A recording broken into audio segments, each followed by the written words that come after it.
Nandamuri Balakrishna హిందూపురంలో nomination దాఖలు చేశారు. తన భార్య వసుంధరతో కలిసి హిందూపురం ఆర్ఓ కార్యాలయంలో రిటర్నింగ్ అధికారికి నామినేషన్ పత్రాలను అందజేశారు. ఇదే విషయంపై మరింత సమాచారం మా వన్ టీవీ ప్రతినిధి దేవా అందిస్తారు. దేవా, చెప్పండి. మమత కొంతసేపటి క్రితమే నందమూరి బాలకృష్ణ హిందూపురంలో నామినేషన్ పత్రాలు దాఖలు చేశారు. ఇక తన భార్య వసుంధరతో కలిసి హిందూపురం ఆర్ఓ కార్యాలయంలో రిటర్నింగ్ అధికారికి నామినేషన్ పత్రాలను అందజేశారు. ఇక ఈ నామినేషన్కు భారీ సంఖ్యలో టీడీపీ, బీజేపీ, జనసేన కార్యకర్తలు తరలిరావడం జరిగింది.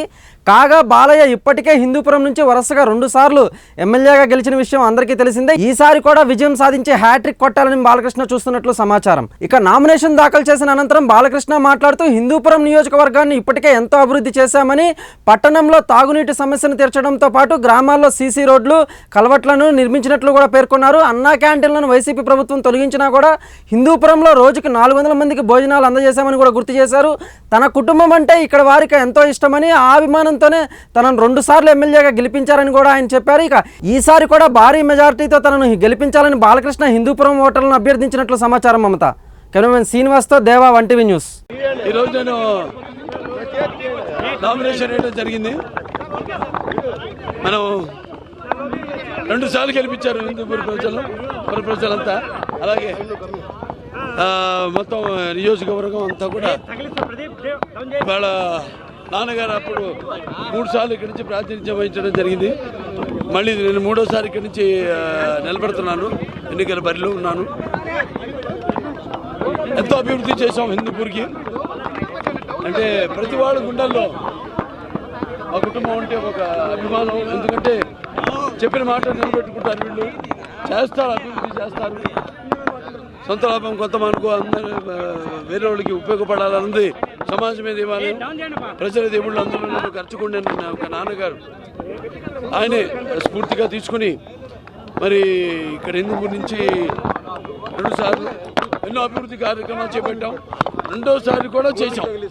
2వ సారి కూడా మన ప్రతిపక్షంలో ఉన్నప్పుడు కూడా ఇక్కడ నీళ్లు సమస్య మెయిన్గా, ఆ నీళ్లు కూడా పెట్టి హిందూపూర్ పట్టణానికి ప్రత్యేకమైన పైప్ లైన్ వేసి, అలాగే ఇక్కడ మండలాల్లో అన్ని గ్రామాల్లో కూడా సీసీ రోడ్లు అయితే సీసీ ట్రైన్లు అంటే అన్నీ డెవలప్ చేయడం జరిగింది. సో ఇవాళ ప్రతిపక్షంలో ఉంటూ కూడా కోవిడ్ సమయంలో అయితేనేమి, కోవిడ్ సమయంలో ప్రభుత్వం నుంచి ఏ సహాయ సహకారాలు అందలేదు ఇక్కడ ప్రజలకి. నేను అలాగే నా కార్యకర్తలు అయితేనేమి, నా అభిమానులు అయితేనేమి, అందరూ కూడా వాళ్ళు నా దారిలోనే, అంటే ఎటువంటి విపత్కర పరిస్థితి వచ్చినా వాళ్ళందరూ కూడా మేమంతా కూడా నాన్నగారిని ఆదర్శంగా తీసుకుని నేను ముందుకెళ్ళటం, ఆయనకే వాళ్ళు అభిమానులు కూడా కార్యకర్తలు అయితేనేమి అందరూ కూడా చేయడం జరిగింది. అలాగే ఎన్నో ఊళ్ళలో మనం కలవట్లు కానీ, సీసీ డ్రైన్లు ఇవన్నీ కూడా ప్రతిపక్షాలు ఉంటూ కూడా డెవలప్ చేయడం జరిగింది. అలాగే ఆరోగ్య రథం, ఎన్టీఆర్ ఆరోగ్య రథం అయితేనేమి, లేకపోతే ఏదైతే అన్నా క్యాంటీన్ తీసేశారో ఇక్కడ మన మళ్ళీ రోజుకి 400 మందికి ఉచితంగా భోజనాలు పెట్టడం, ఇవన్నీ కూడా చేస్తూ ఉన్నాం. సో ఇవన్నీ ప్రజలు గమనిస్తూనే ఉన్నారు. ఇక్కడ ముఖ్యంగా రాష్ట్రం కూడా చూస్తే మనం ఎంతో 15 ఏళ్ళు 20 ఏళ్ళు వెనక్కి పడిపోయింది మన రాష్ట్రం అన్ని విషయాల్లో. అంటే ఉద్యోగ కల్పనలో అయితేనేమి, అభివృద్ధి సంక్షేమ విషయాల్లో అయితేనేమి, మొత్తం వైద్యం, విద్య, అన్ని విషయాల్లో రాష్ట్రం ఎంతో వెనకబడింది. మరి మళ్ళీ దాన్ని పునరావృతం చేయాలి. ప్రపంచ దేశాలకే ముందు చూపు, అంటే విజన్కి ఆదర్శం నారా చంద్రబాబు నాయుడు గారు. మళ్ళీ ఆయన ముఖ్యమంత్రి కావాలని అందరూ కోరుకుంటున్నారు. అలాగే ఇక్కడ మీరు చేసిన అభివృద్ధి కార్యక్రమాలేంటి అన్నీ ప్రత్యక్షంగా కనబడుతున్నాయి మన కళ్ళ ముందు, అన్నీ చేసాం. సో ముందు కూడా ఇక్కడ ఉన్న మౌలిక సదుపాయాలు అయితేనేమి, అంటే భౌగోళికంగా అయితేనేమి, మనకి ఎయిర్పోర్ట్ ఉంది, అన్ని రకాల పక్కన హైవే ఉంది, సర్ఫేస్ ట్రాన్స్పోర్టేషన్ ఉంది. ఇంకా బ్రహ్మాండంగా నాన్నగారు ఆనాడు తూపుకట్టులో ఈ ఇండస్ట్రీ పార్క్, అంటే ఏదైతే పారిశ్రామిక వాడ ప్రారంభించడం జరిగింది. చంద్రబాబు నాయుడు గారు వచ్చాక మన హెచ్ఎన్ఎస్ఎస్ కెనాల్ ద్వారా ఇక్కడ నీళ్లు ఇవ్వడం జరిగింది. కియా లాంటి పరిశ్రమలు, అలాగే ఐఐటి లాంటి విద్యా సంస్థలన్నీ కూడా తీసుకొచ్చారు ఇటు మన హిందూపూర్కి అయితేనేమి, ఇటు మన అనంతపురం జిల్లాకి అయితేనేమి, మన సాయిబాబా